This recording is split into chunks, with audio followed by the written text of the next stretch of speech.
Al estudiar la configuración del sistema internacional a partir de hechos históricos, encontraremos hitos, logrando así entender cómo la historia contribuye a las relaciones internacionales.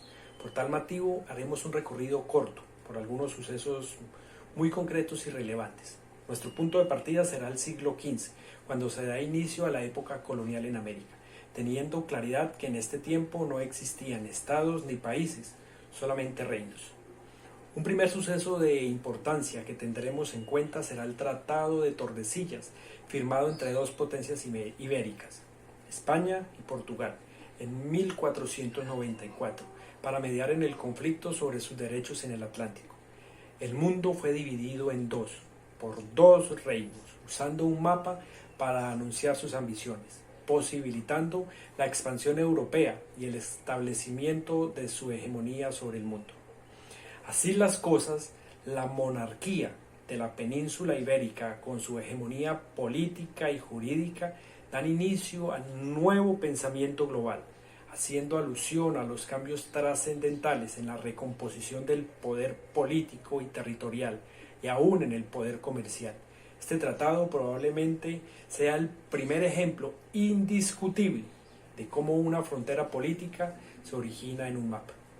De igual manera, en 1517, con la publicación de las 95 tesis de Martín Lutero, dirigida a la Iglesia de Roma, se generan fisuras entre la religión y la política, conllevando a la reforma y la contrarreforma, con una disputa en la parte territorial, económica y política, y la reconfiguración de los territorios.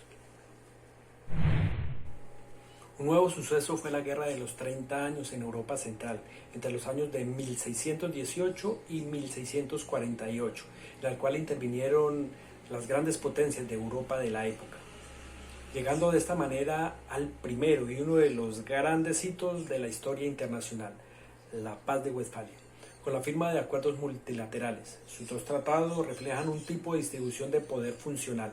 De igual manera, da cuenta de una relación entre estructura de poder y conflictividad. Los textos desechan la idea de la Europa unitaria y monolítica, como aspiraban el Papa y el Emperador. El Papa y el Emperador. Y se establece una paz de alcance continental, en un régimen basado en el principio del equilibrio del poder entre las potencias, que evitase el predominio de alguna de ellas. Por lo tanto, la Paz de Westfalia configuró una especie de aval para la creación de una comunidad de estados nacionales iguales y soberanos, con derecho a la no injerencia de terceros en sus asuntos domésticos. En definitiva, igualdad jurídica, soberanía y equilibrio de poder parecen cerrar una ecuación que obra como la explicación de un naciente nuevo orden, alcanzando así la inauguración del sistema internacional contemporáneo. La firma de tratados terminó siendo una escena cotidiana que derivó en la creación de las primeras instituciones multilaterales, entre las que se destacó el Congreso de Viena de 1815. Las relaciones internacionales empezaría a desarrollar una verdadera investigación teórica, asistida por los diferentes sucesos como la evolución de las sociedades internacionales, las armas nucleares, la bipolarización, entre otros. La teoría realista, la cual presenta una batería de conceptos para entender el sistema internacional basado en el centralismo del Estado-Nación, un sistema internacional anárquico, el balance de poder y la autoayuda. Esta sería la primera en dotar a las relaciones internacionales de los rasgos que la definirían como ciencia. El 30 de mayo de 1919 se da el nacimiento de las relaciones internacionales propiamente dicho en la Conferencia de Paz de París, celebrada luego de la Primera Guerra Mundial, dándose inicio al sistema internacional.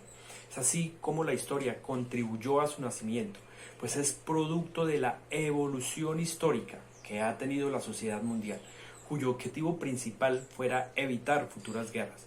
Se urgían desde hacía años de una disciplina integral que expusiera y analizara los complejos problemas globales y fuera capaz de proponer soluciones a dichas problemáticas, teniendo un papel decisivo, pues nos permite tener en perspectiva, nos permite contextualizar lo sucedido en la sociedad internacional.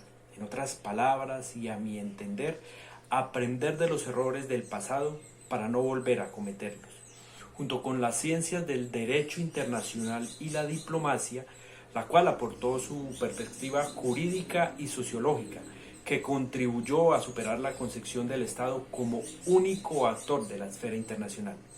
La correcta comprensión de la Edad Media es de vital importancia, ya que esta es la que sirvió de base para el mundo contemporáneo y por ende para el establecimiento de la actual comunidad internacional. Debemos tener en cuenta que de igual manera la religión cristiana proporcionó elementos esenciales de las instituciones internacionales. En los diferentes tiempos que se hizo la alusión identificaremos ciertos actores, como son las monarquías, los reyes, los emperadores, al igual que la gran influencia de los jerarcas religiosos del catolicismo como el Papa, pues sin su consentimiento no era posible realizar acción alguna, siendo este el poder detrás del poder.